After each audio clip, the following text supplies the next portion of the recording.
10th class, ये question देखो, ये हमें एक एपी दे रखा है और उस एपी पे टोटल टर्म्स जो है 40 हैं। शुरुआत के जो 9 टर्म्स है उनका सम दे रखा है 153 और लास्ट के 6 टर्म का सम दे रखा है आपको 687।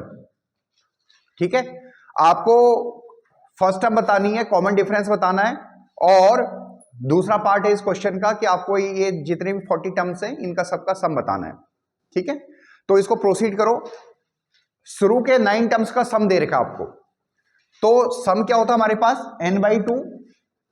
एक जनरल में जो सम होता है वो क्या होता है n/2 2a plus n-1 d। तो जो हमें 9 टर्म्स का सम दे रखा है तो क्या बन जाएगा 9/2 2a प्लस 9-1 d यानी 8d इक्वल टू कितना आया 153। ठीक है, गॉट इट। अब ये कैलकुलेशन को देखो जितनी पॉसिबल हो सके सिंपल बनाने की कोशिश करो। ये 2 अंदर से कॉमन ले लिया हमने, 9 से डिवाइड भी कर दिया तो ये 2 कॉमन लेके आ गया हमारे पास a प्लस 4d क्योंकि ये 2 नीचे वाला कट गया और 153 को 9 से डिवाइड किया तो हमारे पास आया 17। 153 डिवाइडेड बाय 9 17। अरे गॉट माय पॉइंट ना, ये आया सन में, ये पहली इक्वेशन बन गई आपके पास। अब हमें दे रखा है कि लास्ट के 6 टर्म का सम 687 है। तो देखो आप किसी भी इसको करने के 2 तरीके हैं। एक तरीका तो यह है कि हम लास्ट के 6 टर्म का जो सम चाहिए, यानी हम अगर एक दूसरी एपी जनरेट करें, यानी हम इसको ऐसे कंसीडर करें, ध्यान से देखना कि जो 40 वाली टर्म्स है उसको पहली टर्म मान लें, 39 वाली टर्म्स को दूसरी टर्म मान लें, फिर 38 टर्म्स को, अरे गॉट माय पॉइंट ना सर, हमारा ये भी तो यही एपी है जिसका कॉमन डिफरेंस क्या होगा -d होगा, जिसका कॉमन डिफरेंस क्या होगा -d होगा। अरे गॉट माय पॉइंट ना, यानी इस एपी की जो पहली टर्म होगी वो क्या होगी a40 होगी, यानी इस एपी की पहली टर्म क्या होगी a40 होगी, यानी जो पहली टर्म होगी अगर मैं उसको कैपिटल ए बोलूं तो वो ये होगी हमारे पास a प्लस 39d। अरे गॉट माय पॉइंट, आया समझ में नहीं आया? और इस एपी का कॉमन डिफरेंस क्या होगा -d, क्या होगा समझ में आ रहा नहीं आ रहा है? तो एक इक्वेशन बन गया। अब दूसरी इक्वेशन को बनाते हैं, एक बार इसको रब कर देता हूं। इस इक्वेशन को हम यहां पे लिख देते हैं a plus 4d equal to 17। अब देखो लास्ट के 6 टर्म का सम क्या हो जाएगा 6/2 2 इंटू इस एपी का फर्स्ट टर्म, यानी जो बना था हमारे पास क्या है वो a प्लस 39d। अरे got my point, 2a plus n-1d, n क्या हो जाएगा हमारे पास 6,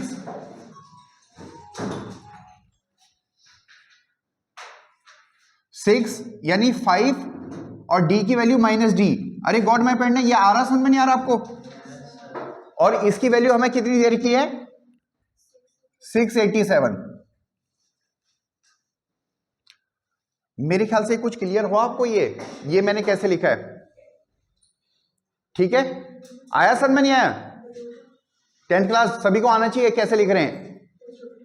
ठीक है, अब इसको थोड़ा सॉल्व कर लो। देखो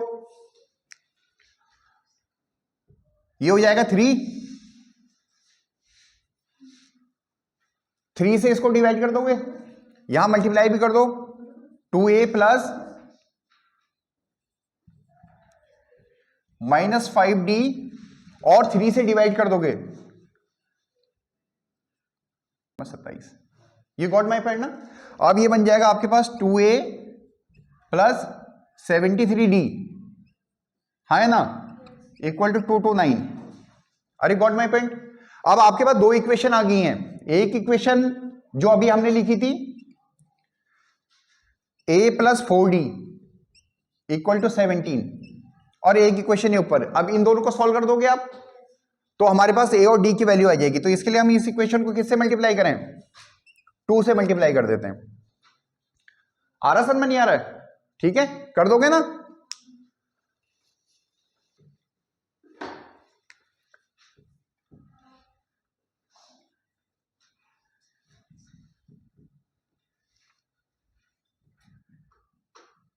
इसको 2 से मल्टीप्लाई किया तो ये हो जाएगा 2a plus 8d equal to कितना आ जाएगा? 34।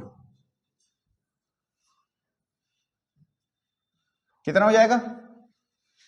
73 में से 8 गए, 65d इक्वल टू, ये भी माइनस होगा, ये कितना होगा? 195। तो d की वैल्यू हमारे पास कितनी आई है? 195 डिवाइडेड बाई 65 यानी 3। अरे गॉट माय पॉइंट।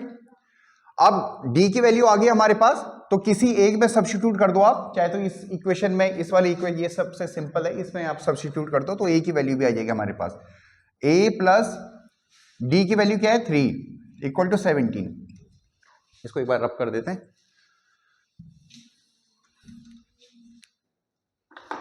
तो a की वैल्यू आ जाएगी हमारे पास 17 माइनस 12 यानी 5। ये गॉट माय पॉइंट ना? तो हमारे पास a और d की दोनों की वैल्यू आ गई है। तो a की वैल्यू कितनी आई है हमारे पास? 5 और d की वैल्यू 3। अगर हमें अब तो बहुत आसान बन गया क्वेश्चन। अब 40 टर्म्स का सम निकालना है।